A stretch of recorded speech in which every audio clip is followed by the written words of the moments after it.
Boa tarde a todos. Tudo bem, pessoal? Mais uma vez, satisfação estar presente aqui nesse evento, cada vez maior, cada vez mais imponente, revendo os amigos, clientes. Queria agradecer aí mais uma vez também a equipe e a coordenação do evento, especialmente ao Johnny, ao Robson, toda a direção da Abramult. Agradecer aqui a parceria e presença do Rodrigo Leite. E hoje vamos falar de uma coisa, de um assunto, né, que tem dado esperança para alguns, afligido outros, né, que é o mercado de consolidação em telecomunicações.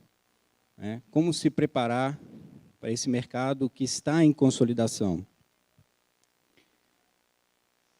Para quem não me conhece, meu nome é Paulo Vitor, sou sócio da Silva Vitor, Faria Ribeiro Advogados. A gente está desde o início aí trabalhando lado a lado com a Abramult, com os provedores e com outras associações de igual relevância. Tá? E, primeiramente, eu queria deixar um vídeo aqui só, Falar um minutinho da de apresentação do meu escritório. Vitor, Faria e Ribeiro é dar uma volta pelo passado. Lá atrás, quando decidimos nos especializar no mercado das telecomunicações, não tínhamos a certeza do nosso sucesso garantido.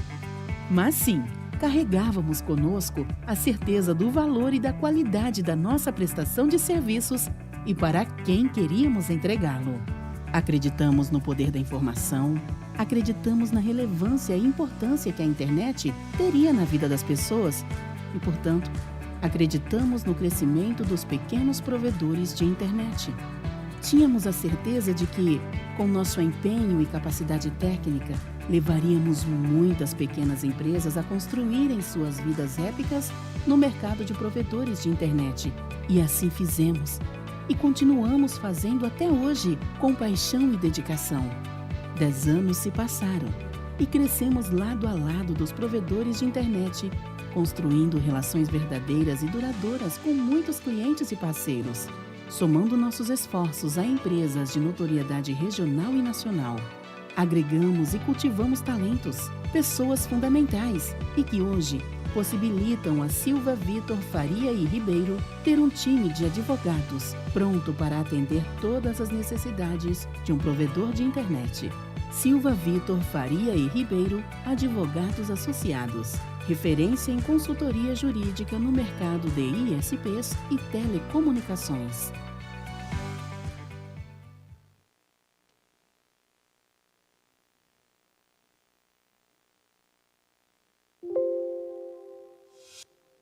Bom, pessoal,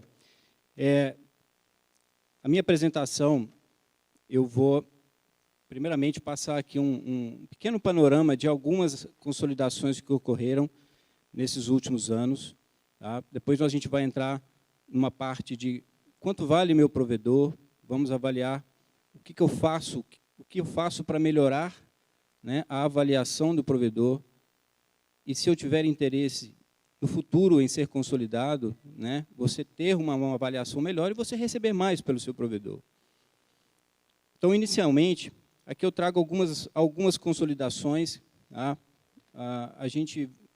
O início de consolidação nesse mercado, é claro que a gente está falando aqui de consolidações mais relevantes, porque sempre houve, né, compras, um pequeno provedor comprando outro, isso sempre ocorreu, né, mas por volta dos anos de 2014 e 2015 que se iniciaram, de fato, as consolidações, que foram ainda pequenas, né, como a própria venda da Americanet do controle para o Exxon Group. Em 2015 também o Acom entrou no mercado, comprando a Multiplay e a Cabo Telecom. Em 2015 também, por volta de 2015, teve a venda da empresa de Balneário de Camboriú para o Grupo Algar, que é a Optitel. Em 2016 ocorreram várias consolidações no mercado de internet corporativa, né, que é o Grupo Vogel, comprou aqui, por exemplo, em Minas, em Belo Horizonte, a Telbrax. Aí vocês vão vendo que, a partir de 2018 e 2019, o mercado começou a ficar bastante aquecido. Tá? Principalmente com a entrada dos fundos de investimento, né, que são os fundos, principalmente de Private Equity, que se interessaram por uma tese de investimento no mercado de ISP, acreditaram e começaram a adquirir operações. Tá?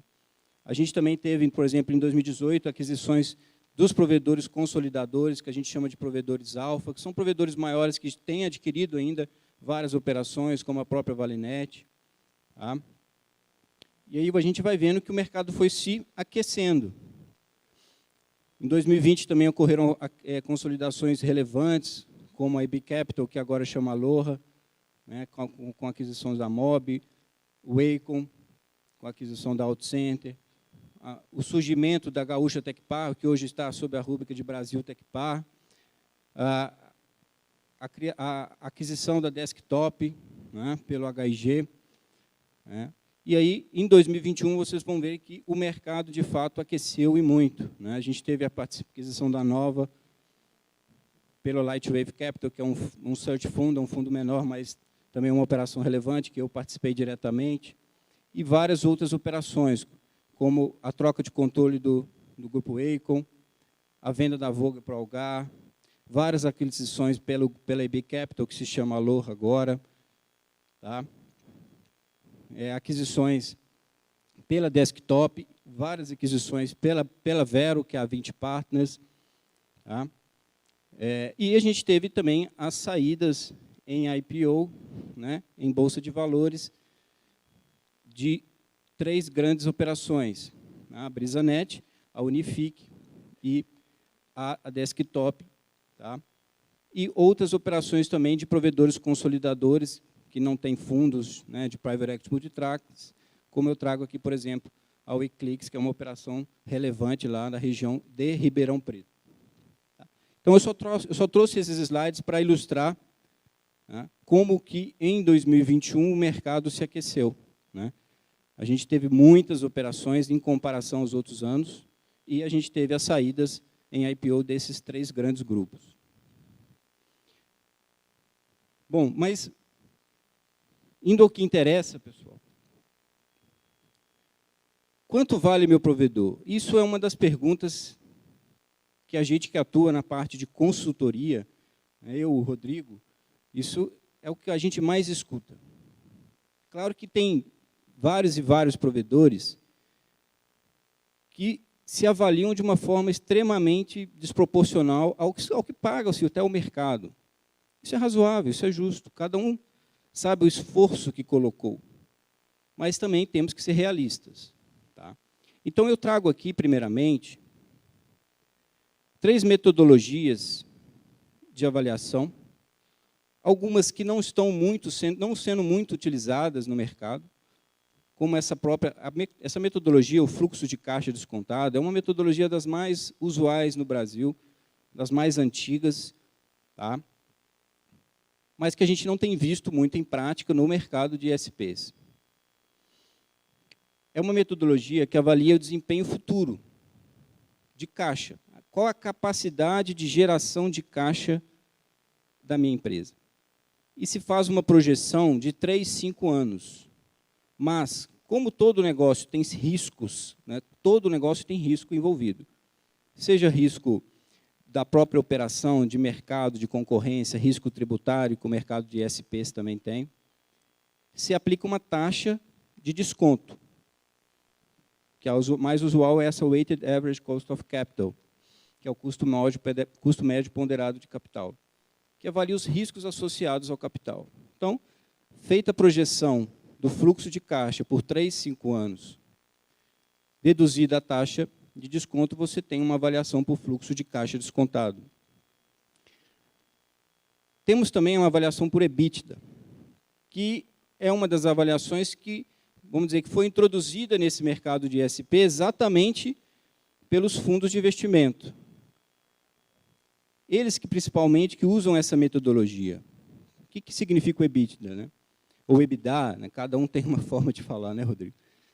Significa o lucro antes dos juros, impostos, depreciação e amortização. Também, ele é voltado para entender o potencial de geração de caixa do seu negócio, a eficiência operacional do seu negócio. E o múltiplo a ser aplicado, ele depende de diversos fatores. A gente vê no mercado né? A gente já viu aplicações de múltiplo de 5 EBITDAs, 6 EBITDAs, algumas chegando a 8 EBITDAs. E isso tem vários fatores relacionados à aplicação do múltiplo, como, por exemplo, qual que é o custo de oportunidade para o adquirente? Aquela operação é relevante para ele? Haverá muita sobreposição de rede para ele? É um local que ele tem dificuldade de crescimento orgânico, o crescimento inorgânico para ele é importante? Custo de oportunidade também pesa na margem EBITDA, mas também, que é o custo de estratégia, mas também outras questões, né? Por exemplo, qual que é o grau de regularização do provedor? Qual que é o tipo de rede que ele utiliza? Qual que é o ticket médio? Ou seja, em quanto tempo que o adquirente vai conseguir recuperar aquele investimento? Tudo isso pesa dentro da margem do múltiplo de EBITDA. E, ao se trabalhar com essa avaliação de EBITDA, acreditem, vocês precisam ter o acompanhamento de um assessor financeiro, como o próprio Rodrigo aqui, que existe um que a gente chama de guerra do EBITDA, cada um puxando para o lado, um tentando aumentar, o outro tentando diminuir, os famosos ajustes de EBITDA. Tá? Então, isso é muito importante. Se vocês receberem uma proposta atrelada a EBITDA, procure uma assessoria financeira para auxiliá-los nessa quantificação do EBITDA. E a gente tem também o valuation de mercado. O valuation de mercado, hoje, é muito prático e muito realista, porque a gente tem um histórico de aquisições muito grande já no mercado de telecomunicações. A gente tem aquisições por provedores consolidadores, por fundos. Então, a gente já tem um histórico muito grande. Mas é claro que tem vários fatores que influenciam, como eu falei, o ticket médio, a tecnologia utilizada, se é FTTH, se é GPON, se é EPON, se é rádio. Qual é a capacidade, a quantidade de portas disponíveis na rede? Ou seja, quanto o adquirente vai conseguir crescer sem necessidade de novos investimentos? Como que é a rede de backbone da operação, o nível de contingência, de regularidade, o custo de oportunidade que eu mencionei, e variáveis do mercado no momento da transação. Porque há momentos que o mercado não está bom. Como, por exemplo, né, acredito que o Rodrigo vai entrar mais especificamente nesse momento, a gente teve uma queda das ações das empresas que saíram em bolsa de valores. Isso acaba impactando no apetite dos próprios fundos em novas aquisições. Isso acaba impactando no valuation de mercado. Aqui eu trago um caso bem rápido e bem prático para vocês verem alguns fundos, como, por exemplo, a Vero, para ela apresentar uma proposta de aquisição do seu provedor, ela vai pedir várias informações financeiras, contábeis. Ela vai calcular o seu EBITDA. Em cima do seu EBITDA, ela traz um preço por assinante para você. E ela, a partir do momento que houve uma aceitação da proposta, os contratos, os documentos definitivos seguem uma precificação por assinante, que é muito mais simples de se fechar a operação do que se começar a trabalhar aquela famosa guerra do EBITDA. Então, aqui a gente está vendo alguns casos de quanto o EBITDA pode influenciar no preço do assinante que você vai receber. Se o seu EBITDA for 30% e você tiver um ticket médio de R$100, isso significa que, dentro de um múltiplo de 6 EBITDAs, que é um múltiplo, vamos dizer, razoável no mercado, você está recebendo R$ 2.160 por assinante. Se você melhorar em 5% o seu EBITDA, mantendo o mesmo ticket de R$100, olha o valor que sobe o valor por assinante seu. O seu valor por assinante já sobe para 2.520. E se você melhorar em mais 5% e, ao mesmo tempo, melhorar o seu ticket para 110, ou seja, melhorar o seu ticket em 10%, o seu preço por assinante vai ainda maior. Então, isso para vocês verem como que o resultado, a margem operacional da empresa é importante nesse momento de consolidação.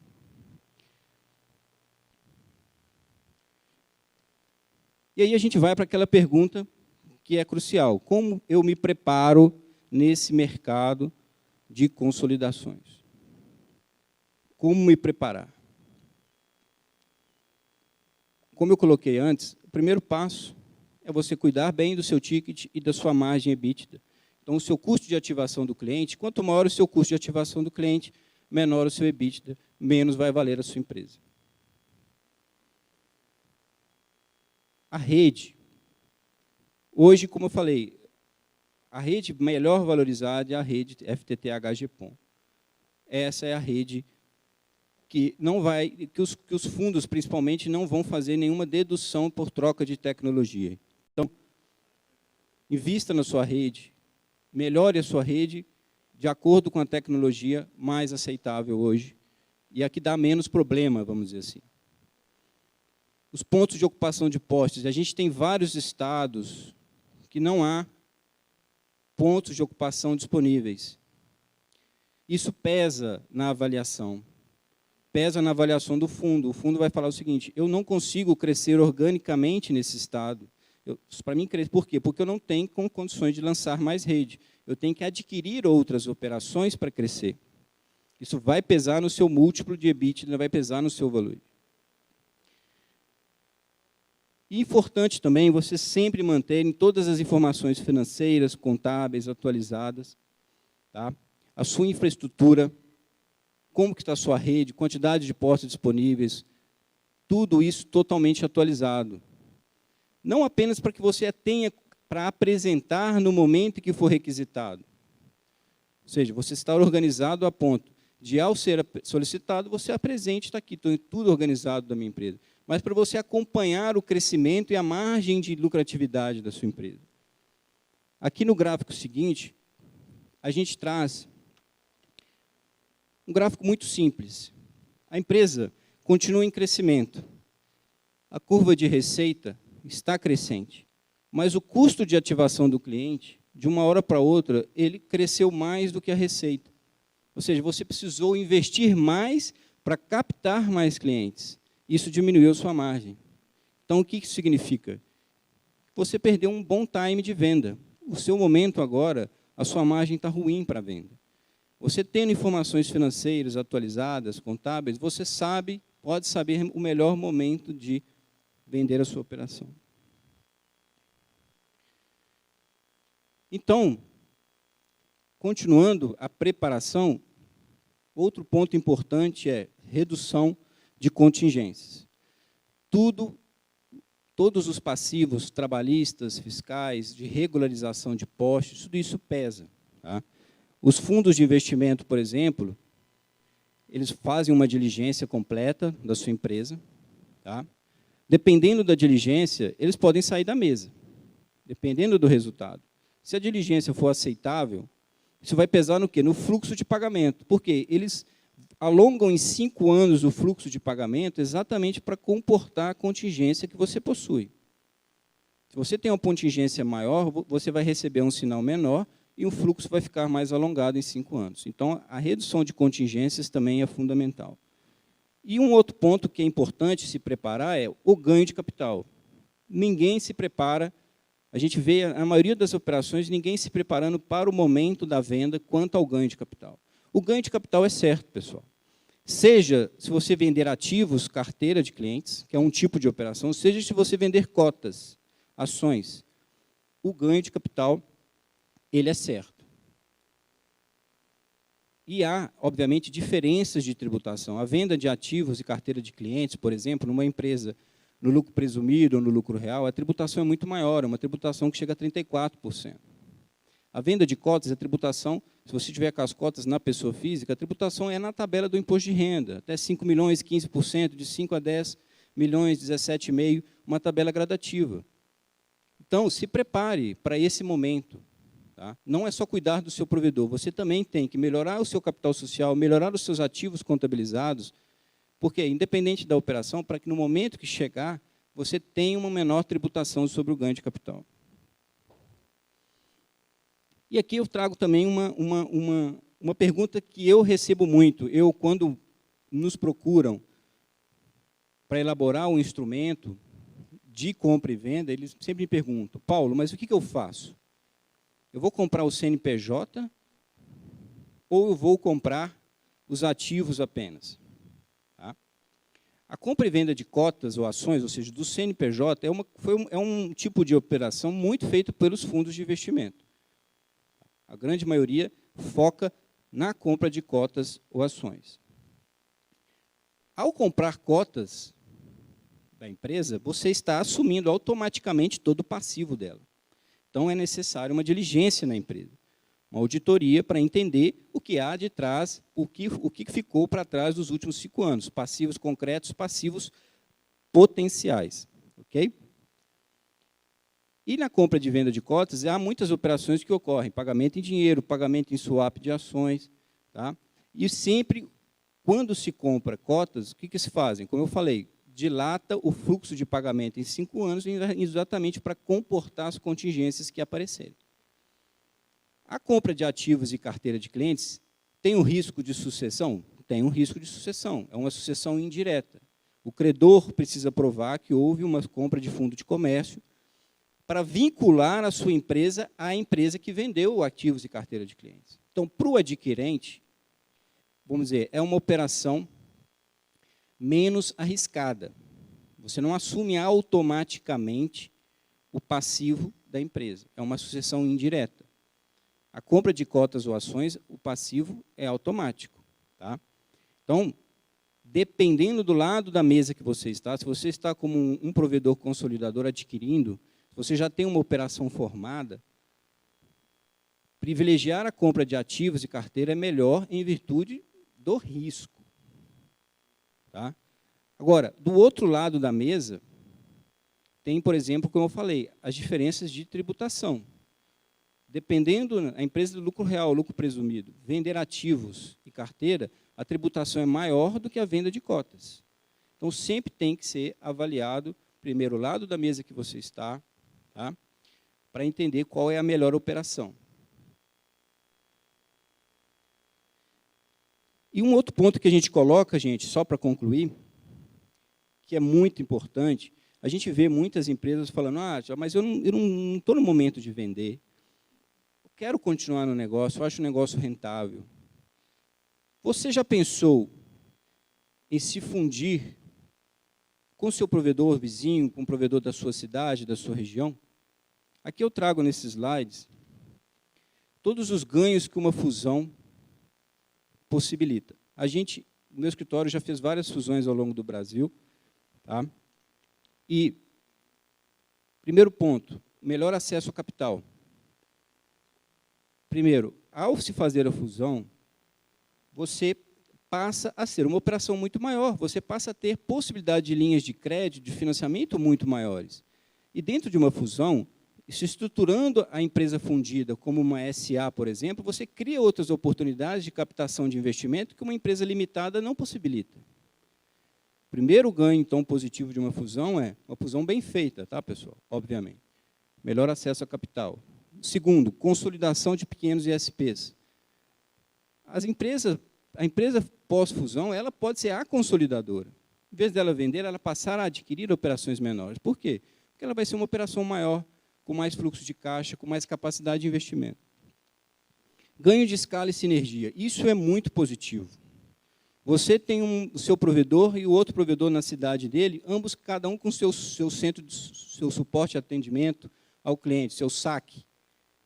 Vocês fundindo, vocês podem unificar o suporte. Vocês têm um custo, uma redução de custo operacional. Vocês fundindo, em vez de vocês comprarem, por exemplo, um link de 100 MB, vocês vão comprar de 2 GB. Vocês vão ter melhores margens de negociação com os fornecedores. Não só de link, de equipamentos, de infraestrutura. Ganho de escala e sinergia. Geração de valor.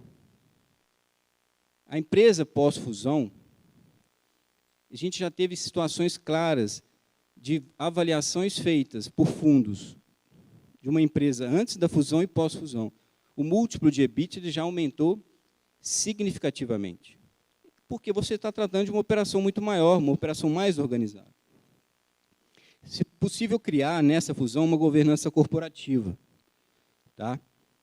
E uma coisa super importante, que a gente não vê nos fundos de investimento. O que o fundo de investimento, ao adquirir uma operação, qual que é o principal problema que ele possui? Ele perde o DNA do provedor. A maioria dos fundos, quando adquire uma operação, ele tem uma queda de receita daquela operação imediatamente após a aquisição. Por quê? Porque é uma nova gestão, uma nova mentalidade, e não tem o provedor, o dono do provedor, lá na ponta, no relacionamento com o cliente. Ele perde o DNA do provedor. Com a fusão, vocês podem manter esse DNA. Então, dentro de uma fusão, através de uma assessoria, tá, o que a gente já fez é, primeiro, a gente levanta, faz o que a gente chama de plano de tombamentos. Como que a gente vai trazer os ativos, carteira de clientes das empresas consolidadas para a empresa consolidadora. Tá? A gente trata da gestão da companhia, estrutura ela como uma SA, faz toda a governança corporativa, regras de movimentação de ações, conselho de administração, ou seja, passa a se tornar uma empresa organizada, com gestão corporativa. Trata muito, isso é muito importante, porque você, como dono do provedor, a maioria vai lá no caixa, tira quanto que quiser. Ah, eu vou tirar 20 mil reais aqui que eu tenho que comprar alguma coisa. Obviamente que na fusão você não é dono mais sozinho. Então, temos que tratar muito bem da remuneração dos sócios, regra de distribuição de dividendos, remuneração do conselho, remuneração da diretoria executiva. E na fusão, uma coisa extremamente importante ter uma assessoria financeira para fazer o valuation das operações que estão sendo consolidadas. Pode-se estabelecer uma métrica. Quais são as métricas de valuation que vão ser utilizadas em todas as operações? Contrata uma empresa de assessoria financeira para avaliar todas as operações e entender quantos por cento de ações cada empresa vai ter na empresa consolidadora. Então, dentro do processo de fusão, todas essas questões são extremamente importantes. Tá? Então, a fusão é uma alternativa para aqueles que, nesse momento, ainda não querem vender, querem permanecer no mercado, que os ganhos são extremamente positivos. Bom, pessoal, era isso que eu tinha para trazer para vocês. Mais uma vez, agradecer a todos, agradecer a presença de vocês, agradecer a administração e coordenação do evento. Passo a palavra agora ao meu amigo Rodrigo Leite. Obrigado.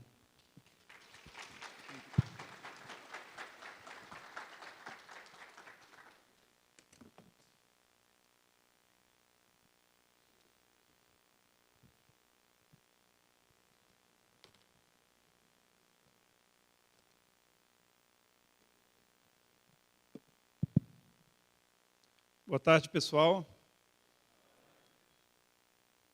Antes de mais nada, agradecer ao pessoal da Abramult por mais esse convite. Né? É uma honra sempre poder falar para esse público. Né? Eu sempre comento em todas as palestras, aí, a gente está desde 2016 envolvido com o tema de consolidação de provedores. Né? No início era uma ideia muito provocativa, que a gente trouxe, de fato, muito pouco se falava sobre esse assunto, que os fundos iriam entrar e tal, e aí isso aconteceu de uma forma bastante intensa.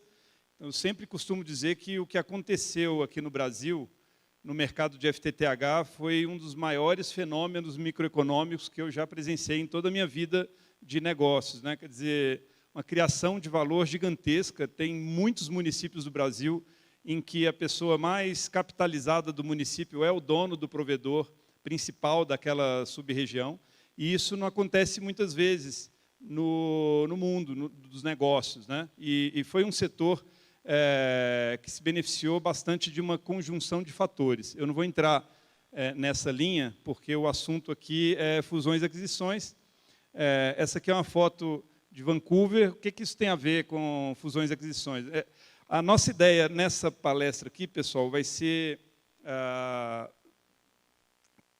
contar uma historinha de como é que a gente está hoje em dia no mercado e como é que a gente prevê o futuro, com algumas previsões que a gente modelou, algumas coisas que a gente tem de opiniões mesmo do que está acontecendo e um pouco de risco da gente errar para um lado ou errar para o outro, né? Algumas visões um pouco provocativas, mas lá para o final também. Tá?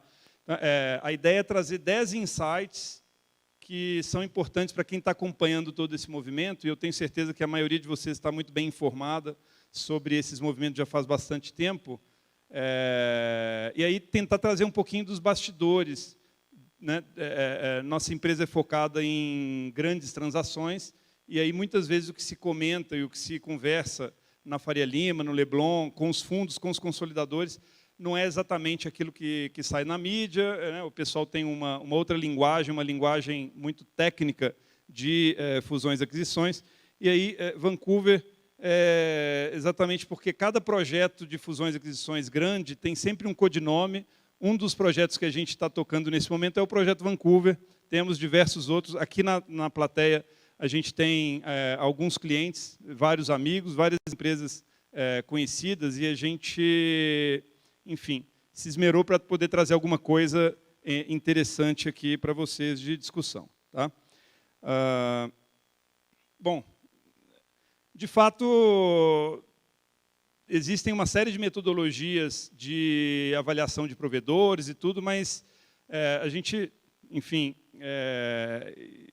estuda tanto, contrata os melhores executivos financeiros nas empresas e tal, e de repente a coisa acaba sendo reduzida assim, quanto é que vale o meu provedor? Vale R$1.500 por acesso, R$2.000, não, isso é baixo, não, vale R$2.200, R$2.500, por R$2.500 eu vendo, R$2.800. Esse é um preço que muita gente considera bom hoje em dia, R$3.000 a R$4.000 por acesso. Tem gente que fala desses preços por aí, tem gente que efetivamente consegue esses preços. Os preços são considerados excelentes em geral. Né? Aqui, esse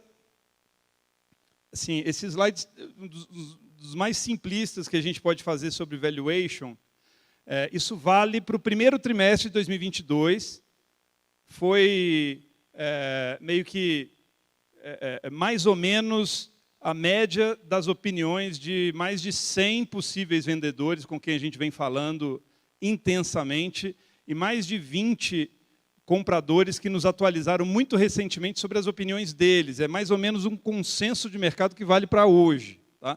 Isso muda com o passar do tempo e com as realidades de cada um. Quem está disposto a vender, ou interessado em vender, ou quem está interessado em comprar. Tá?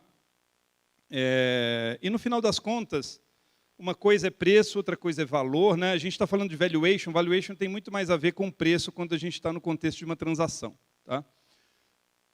Só para a gente não precisar entrar muito no mérito sobre, mas eu não concordo porque vale muito mais, é só você fazer a conta direito, etc. Eu não estou falando de valor, eu estou falando muito mais de valuation no contexto de uma transação, que basicamente é o preço. E preço é quanto um lado concordou em fazer no lado da venda e o outro lado concordou em pagar no lado da compra. É simples assim. Né? Mas o primeiro insight que eu quero trazer aqui é essa questão de preço por acesso. Né? Porque preço por acesso é bastante simples a gente conversar. E de onde que vem isso, no final das contas? Né? Preço por acesso, assim como múltiplo de EBITDA, foi trazido para o setor de vocês, ou foi trazido para o mercado, para o Brasil, no caso, no setor de telecomunicações, foi trazido pelos fundos. Tá? O objetivo, obviamente, é simplificar, agilizar, é muito mais rápido você negociar em cima de um preço por acesso. Né? Então, para quem está querendo fazer muitas aquisições, e alguns consolidadores estão fazendo muitas aquisições, às vezes é muito mais fácil você operacionalizar isso. Tem muito menos calculeira para poder fazer, e isso pode beneficiar as duas partes. Né? Então, o objetivo oficial sempre foi falado assim. Né? Só que, na verdade, né, pulando para o último ponto aqui, né, na verdade, essa métrica simples, para quem compra, também tem um certo mérito de esconder um pouco que algumas aquisições estão sendo feitas a múltiplos de EBITDA extremamente baixos. Né? A gente vai ver na página seguinte, os ISPs, que assim, sempre teve transação entre provedores. Né? A principal métrica tradicional que sempre foi usada foi múltiplo de faturamento. Né? Você pagava 17 vezes, 14 vezes, 15 vezes, aí dependia se era rádio, se já tinha fibra. Você pagava um múltiplo de faturamento. Nós achamos que tem muito mais realidade econômica por trás de um múltiplo de faturamento, mais ainda por trás de um múltiplo de EBITDA, né? E menos por múltiplo de acesso. Mas, enfim, nos Estados Unidos fez muito sentido para o mercado de TV a cabo fazer o preço por subscriber, lá, né, por assinante, e aí os fundos trouxeram isso para o Brasil, e é válido nesse sentido aí, né? Agora, o que eu coloquei que essa métrica esconde múltiplos que são muito baixos, é porque, e aí agora, aquele mesmo slide simplório, mas agora com a linha a mais, que é a tradução do preço por acesso para um múltiplo de EBITDA. Tá? O que significa vender a R$ 1.500 ou a R$ 2.000 por acesso? Isso depende de algum... Eu vou mostrar num slide mais para frente, que depende do ticket médio, depende da margem EBITDA, mas considerando um caso típico, que eu vou mostrar também para frente, isso significa 4 a 5,5 vezes EBITDA. E aí, assim... vendi meu provedor por R$ 1.940 por assinante, legal. Falar isso é uma coisa, né? Agora, falar que você vendeu por 5,2 vezes EBITDA é outra coisa. Aí, de repente, quando você se junta com os primos no Natal, no final do ano, né, você fala que vendeu por 5,2 vezes EBITDA, o cara vai olhar para você e fala, pô, mas baixo, hein? Agora você fala 1.940, você meio que esconde essa questão do múltiplo de EBITDA. Mas a gente precisa ser realista, no final das contas é isso. E eu não estou falando que é errado, tem muita gente que vendeu por esse intervalo que é considerado baixo e, na minha opinião, fez uma coisa certa naquele momento, porque para ele o preço era aquele mesmo e era a melhor coisa que você tinha que fazer. Até mesmo porque essa decisão de vender ou não vender é muito pessoal. Não adianta nada você... se manter na empresa por mais tempo e perder um naco importante da sua vida ali dentro, né? Ou então, não adianta nada você sabe que você está muito vulnerabilizado do ponto de vista competitivo e, às vezes, é melhor você ter isso e colocar no bolso do que não ter. Mas, ao mesmo tempo, é bom também a gente olhar para as outras realidades e ver em qual delas que a gente consegue se encaixar, seja com fusão de ASPs, seja com algum tipo de plano de negócios assim, um pouco mais... tenso que você tem que implementar, mas assim, se eu merecer e ficar lá no verdinho, eu deveria buscar, né? Acho que isso é natural. Bom, pessoal, aí já vem o nosso segundo insight, são 10. Né? Os fundos estão, de fato, usando cada vez mais o preço por acesso. Isso é ok, tá super correto. Faz sentido usar o preço por acesso em alguns casos, e não faz sentido em outros, por N fatores. Por exemplo, se eu não tiver só acesso, se eu tiver também, sei lá, uma área de atacado relativamente grande. Então, assim, mas muitas vezes faz sentido usar preço por acesso. Mas dentro de casa, os fundos, os consolidadores, eles calculam o EBITDA. Eles fazem sempre por EBITDA, mesmo que, não vou falar secretamente, mas internamente eles fazem, porque o EBITDA é muito mais alinhado com a lógica, a disciplina financeira que eles são obrigados a seguir. Eles têm o dever fiduciário de seguir a lógica financeira clássica para poder satisfazer aquilo que eles combinaram com os verdadeiros donos do dinheiro, os caras que colocaram dinheiro dentro do fundo. Né? Vou dar o exemplo da Aloha, que é um fundo que muita gente... Aqui talvez tenha gente que tenha investido no fundo que a EB Fibra lançou, distribuiu pela XP, o investimento mínimo era R$ 105 mil. Eu tenho amigos que compraram um pedacinho desse fundo. Então, o dono do dinheiro é esse meu amigo, que não conhece nada de provedor. O gestor do fundo, que toca as aquisições da Aloha, por exemplo, ele tem a obrigação fiduciária de ter disciplina financeira. Então, ele pode até fazer uma proposta por acesso, mas ele confere internamente o EBITDA. Tá? E aí, enfim, ele fica feliz quando ele compra um provedor, mesmo que falando que é por acesso, ele fica feliz quando ele compra por um múltiplo de EBITDA interessante para ele, é claro. Né? Bom, o terceiro insight aqui é qual o EBITDA que é o importante aqui. Tá? Para os fundos e consolidadores, o EBITDA mais importante não é o EBITDA do vendedor, o EBITDA da empresa comprada, não, é o EBITDA que essa empresa comprada vai trazer para dentro do negócio dele. Né? Quer dizer, a gente fala assim, não é o EBITDA as is, ou seja, o EBITDA de hoje, é o EBITDA to be, quer dizer, o EBITDA que vai ser uma vez que essa empresa seja incorporada, que é diferente. É diferente porque muitas vezes tem muita estrutura do provedor que está sendo comprado que não vai ser necessário. Muitas vezes o provedor que está sendo comprado paga um link, uma conectividade gigantesca, e o consolidador já paga um link muito menor. Às vezes ele tem a infra que vai até São Paulo, às vezes ele já tem um preço muito mais baixo com a concessionária, e por aí vai. Então, é também chamado EBITDA com sinergias, né? Tem fundo, inclusive, que fala assim, cara, vou desconsiderar tudo que tem de custo, no atual vou ver só a linha de receita, vou fazer esse cálculo com a minha estrutura de custos.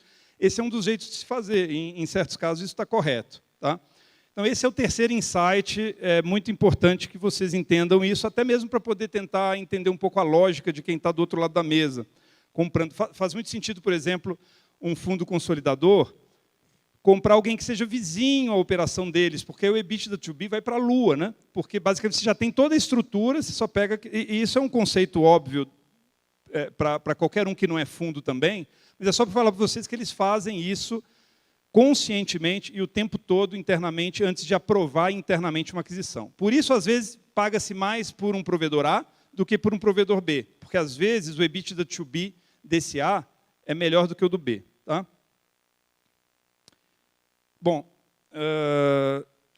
nesse ponto aqui de desconsiderar tudo na operação atual, eu queria também, nem coloquei como um insight, que a mesma coisa que eu queria falar, é que tem muitos consolidadores que cometem um erro muito prejudicial a eles, né? Um erro grosseiro na hora de comprar provedores, porque muitas vezes eles, do alto de toda a sofisticação do seu corpo de executivos, eles acham que não precisa ser investigado e aproveitado ali os segredos industriais, os talentos que aquele provedor tem, aquele conhecimento local que muitas vezes faz total diferença, né?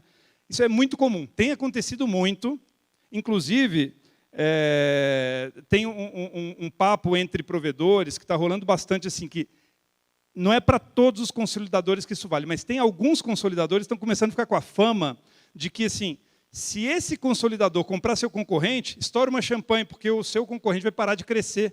Né? Quer dizer, é ao contrário, chega um cara cheio da grana, e aí o provedor, que era seu concorrente, que trazia bastante trabalho competitivo, o cara para de crescer. Por quê? Porque o consolidador costuma zerar as vantagens comparativas que aquele provedor tinha localmente. Quer dizer, ele chegou com a grana, comprou, todo mundo foi embora, ele foi implantar os métodos dele, e o provedor para de crescer, o comprado. Né? E aí, quem está concorrendo com ele, de repente, tem uma situação muito melhor pós-compra. Né? Então, isso a gente acha isso muito interessante. Né? O fato de que, de fato, tem gente que fala assim, tomara que fulano compre meu concorrente, tá? Porque é um concorrente a menos. É assim que tem consolidador que já está começando a ter essa fama. Tá? Isso é real, não estou inventando. Eu, obviamente, não vou falar qual que é o consolidador que tem essa fama, mas tem. Bom, seguindo naquela linha da análise simplista, agora eu vou dar nome aos bois.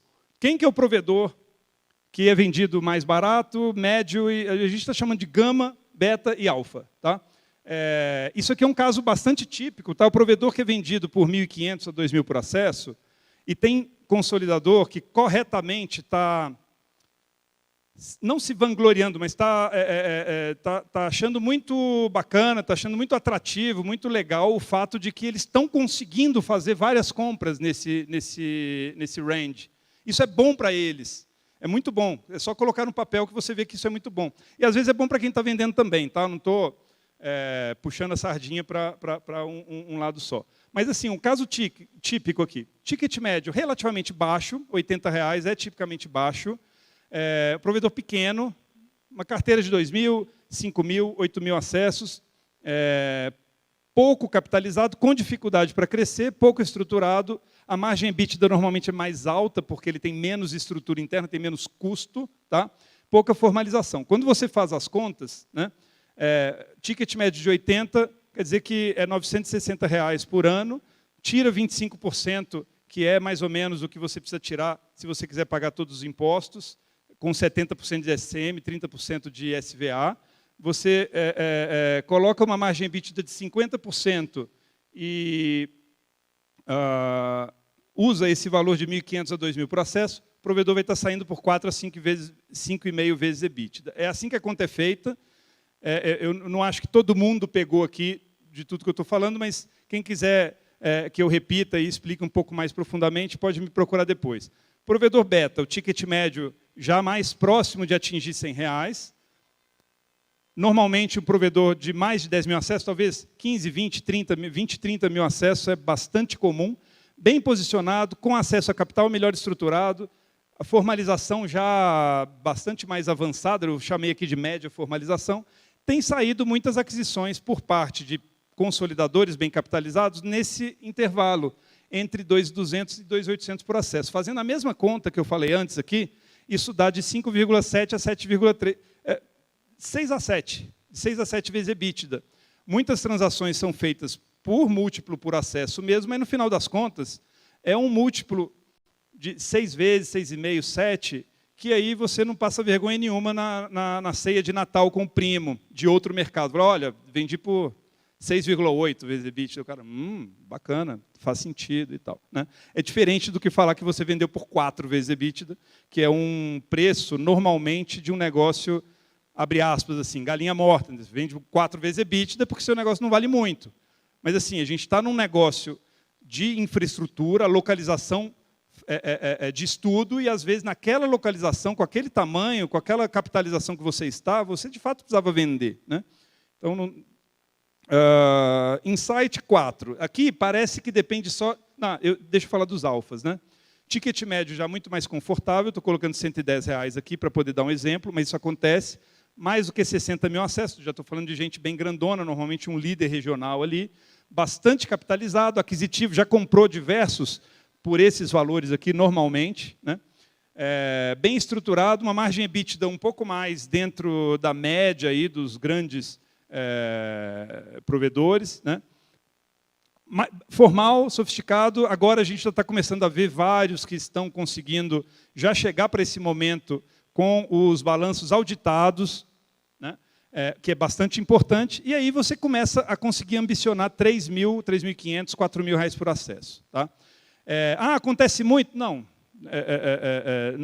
Não é a situação mais normal, mas as maiores compras, as melhores, elas são discutidas nessa faixa. E quando a gente está falando dos consolidadores, quando eles estão falando sobre os M&As deles, a gente está falando de faixas superiores a essa. Isso resulta em 7,5 a 10 vezes EBITDA. Esse é um valuation espetacular. Né? Isso é porque o posicionamento está muito bom. Né?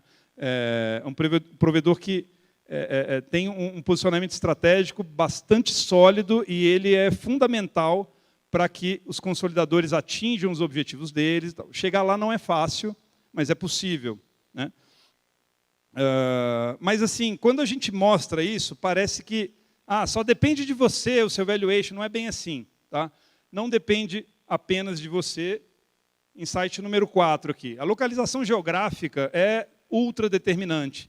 Tem localização geográfica que você, por melhor que esteja, você está ali meio preso e naquele seu tamanho, você só pode ter um ou outro comprador. E, às vezes, naquele momento que você quer vender, aquele comprador está com perna trocada naquele momento. O cara está muito ocupado com outras coisas, ou não está com foco estratégico em aquisições nesse tamanho seu. Né?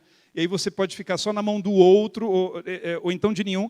Então, assim, a localização geográfica, para quem está no setor de FTTH, é completamente determinante. É completamente diferente, dependendo se você está na microrregião A, B ou C. Tá? E outro motivo que também não depende apenas de você é o seguinte: os consolidadores, os fundos, eles não são loucos ou entidades irracionais, mas, às vezes, dá a impressão que eles se comportam como tal, porque, às vezes, eles oscilam muito os patamares de valuation. Tá? Isso acontece obviamente, às vezes tem motivos de negócios ali muito racionais e concretos e diretos, mas acontece por motivos um pouco diferentes também. Tá? Primeiro que o seguinte: por mais que exista aí um preço de mercado, está todo mundo mais ou menos consensado do que é barato, o que é caro, o que é médio hoje em dia, né? Mas a verdade é que essa lógica econômica, de fato, não está definitiva, não é alguma coisa que você sabe exatamente o que vai acontecer, consegue colocar na ponta do lápis, e exista um consenso. Na Faria Lima tem gente que acha que está caro demais, tem gente que acha que está barato, tem gente que é muito mais otimista e muito menos otimista. Tá? Então, no final das contas, a opinião dos decisores acaba drivando um pouco o processo. E os decisores são mais de um. Vou correr aqui, pessoal, porque ainda faltam 5 insights. Às vezes, o consolidador está com a perspectiva de transações futuras logo depois, e isso faz com que ele fique mais otimista, queira pagar mais, e às vezes tem limitações de caixa. Eu vou falar um pouquinho mais sobre isso depois. Tende a ser resolvido, mas alguns consolidadores têm tido limitações de caixa, e isso deve ser resolvido no médio prazo. Tá? Aí o pessoal pergunta assim, Rodrigo, mas as ações da Bolsa, né? Como é que isso impacta o nosso mercado? Porque elas estão caindo, elas caíram desde o IPO. Né? De fato, os IPOs foram precificados ali muito acima do verdinho. Tá? E hoje, eles estão tradando meio que no início do intervalo do verdinho, ao redor de 7 a 8 vezes EBITDA, quando a gente faz a conta com EBITDA histórico. E o que significa isso? Por que caiu desde o IPO? Não significa muita coisa, tá, pessoal?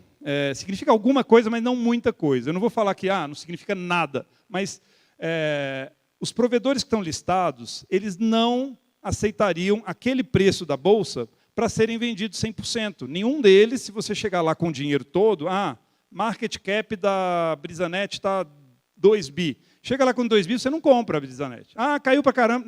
Não compra por 2 bi, porque eles não vendem. Então, não é aquele que é o valuation que o vendedor acha que tem. Tá? E, de fato, existe no mercado muito interesse em comprar qualquer uma das 3 empresas que estão listadas no mercado. Né? Eu sei que existe, porque tem gente que me questiona sobre como é que eu faço, quanto que eu tenho que pagar e tal. E todo mundo que analisa, analista de banco sell-side, aqueles relatórios, relatório da XP, relatório do BTG, todo mundo que analisa coloca o valor justo desses provedores muito acima do que está sendo tradado na Bolsa. Tá?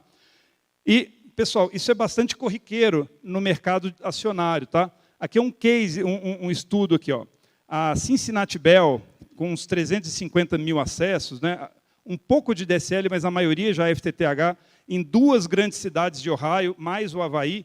A Cincinnati Bell ela estava sendo tradada a 5, 6, 7 dólares por ação no finalzinho de 2020. Aí, de repente, a Brookfield chegou e quis pagar para eles mais de 35 vezes a receita mensal, cerca de 11,5 vezes EBITDA, só que aí, logo depois, a Macquarie falou, opa, não, eu que quero comprar, eu vou pagar mais. Aí aconteceu uma disputa, um leilãozinho. Olha o que aconteceu para a ação. Ela saiu do patamar de 5, 6 dólares e foi para perto do patamar que a transação de fato aconteceu, a 15 dólares. Tá? Isso é do mercado de provedores regionais dos Estados Unidos. Na verdade, é uma mini oizinha que tinha lá, mas já muito, muito migrada para a FTTH já, e que foi comprada por um valuation super grande. Né? De fato, ela estava sendo tradada na Bolsa a 1/3 do valor que ela acabou sendo comprada. Tá? Então, isso é muito comum em outros setores também. Ou seja, não fique olhando demais as ações da Bolsa e achando que isso determina a sua sorte, porque não tem nada a ver uma coisa com a outra, ou tem pouco a ver uma coisa com a outra. Beleza, agora falando um pouquinho do futuro, eu vou ter que falar rápido sobre o futuro. Pergunta que todo mundo me faz. Qual que é o timing do mercado? Qual que é o timing dessa janela? Quanto tempo vai durar a janela de consolidação? Eu não sei. Bom, as respostas aqui, normalmente, que eu sempre dou, é que depende, é caso a caso, a janela vai ser um pouco mais longa para um, mais longa para o outro e tal. Uma outra resposta que eu dou com frequência para essa pergunta, que sempre me fazem, é assim, olha, a janela, para você, é assim, quando você parar de crescer. Se você estiver crescendo, a janela está aberta. Quando você parar de crescer, opa, a janela está quase fechando, você tem que sair rápido e tal. Eu falava muito isso. E eu me arrependi de falar muito isso, porque agora, o que está acontecendo? Muita gente está andando de lado. Né? Muita gente parou de crescer. É só olhar no CICE. Você pega lá 20 provedores que você conhece o logo, o nome, de alguma região do Brasil, pega os 20. 15 provavelmente devem ter parado de crescer no segundo semestre de 2021, foi o que mais aconteceu. Isso significa que a janela fechou para todo mundo? Não, não é bem assim. O que eu falava não era exatamente correto, no final das contas. Tá? Mas então, como é que a gente fala sobre o futuro? Quanto tempo vai demorar a janela? O que eu faço? O que eu faço? O valuation vai para cima, vai para baixo, etc. Né? Bom, vamos lá, pessoal. Então, segue aí a minha bola de cristal pessoal aqui. O que vai acontecer no futuro do FTTH no Brasil? Acessos banda larga vão crescer de 45 milhões, incluindo o sub-report de hoje, até 60 milhões, isso até 2025, 2026. Tá? Então, mais crescimento, apesar de ter andado de lado nos últimos meses. 80 a 85 milhões de endereços cobertos no Brasil, que são todos os endereços urbanos e mais alguns, porque tem muita gente fibrando áreas rurais. Média de 3 a 4 redes FTTH disponíveis, não exatamente passando na frente, mas próximo daquele endereço. Com isso, considerando aí uma média de 60% de portas CTO em relação ao número de casas passadas, cerca de 200 milhões de portas CTO, uma ocupação média muito baixa, de 30%. Tá? Alguns, ocupação média mais alta, outros, ocupação média ainda bem menor do que 30%. Gerando aí um efeito de alguns provedores meio zumbis. Né? Imagina aqueles prédios do centro, um centro velho, prédio meio antigo e que tem muito pouca gente morando. Tá? O prédio não quebra, né? Quer dizer, você não vai à falência com o prédio. Acabou, né? Então, tem algumas estimativas também de crescimento dos grandes. Eu vou colocar no slide que já fala um pouquinho sobre os grandes. Oi, Vive Claro, impulsionado pelo investimento das redes neutras, indo de 21 a 27 milhões de assinantes. Os próximos 10 players, Aloha, TIM, Algar, Vero, Desktop, Unifique, Brisanet, e etc. E tal, os 10 maiores com fundos por trás e outros sem fundos, são os que mais crescem, indo de 6 a 19 milhões de assinantes, principalmente por causa de M&A, crescimento orgânico por expansão de rede e também a estratégia de utilizar redes neutras, alguns negociando, inclusive, a venda ou a transformação de parte do seu negócio em rede neutra, a venda da sua rede para redes neutras. Tá? Então, 6 para 19 milhões, não necessariamente com 10 players, né, que eu vou falar que vai ter fusão entre tubarões também. Espera aí que eu me perdi um pouquinho. Insight número 7 é que já estão acontecendo muitas conversas de fusões e aquisições nesse andar de cima, entre esses 10. Insight número 8 é que ainda tem muito dinheiro querendo entrar no setor, muitos fundos de infra e outros tipos de fundos de mais longo prazo, como fundos de pensão, fundos soberanos, famílias que investem com um horizonte de décadas e dão anos. E quanto maior a oportunidade, melhor. Vide o interesse desse mesmo pessoal nas redes neutras. Tá? Aqui é uma foto dos maiores fundos de infra em termos de volume de dinheiro levantado nos últimos 5 anos e que investem em fibra ótica. E vários deles, a maioria deles, com escritórios no Brasil. A Stonepeak comprou a Lumen, a Blackstone vendeu a Phoenix Fiber, a Squared Capital já há bastante tempo olhando coisas no Brasil, Macquarie e Brookfield já olharam diversos players de fibra, ainda não entraram, acham que não é o momento, porque está meio caro e vai ficar mais barato, etc. Uma série de opiniões aqui, mas o fato é que tem muito dinheiro para entrar ainda. Esses caras investem em bilhões de dólares. Cada bilhão de dólares, 5 bilhões de reais. Então, é muito mais do que os consolidadores têm hoje.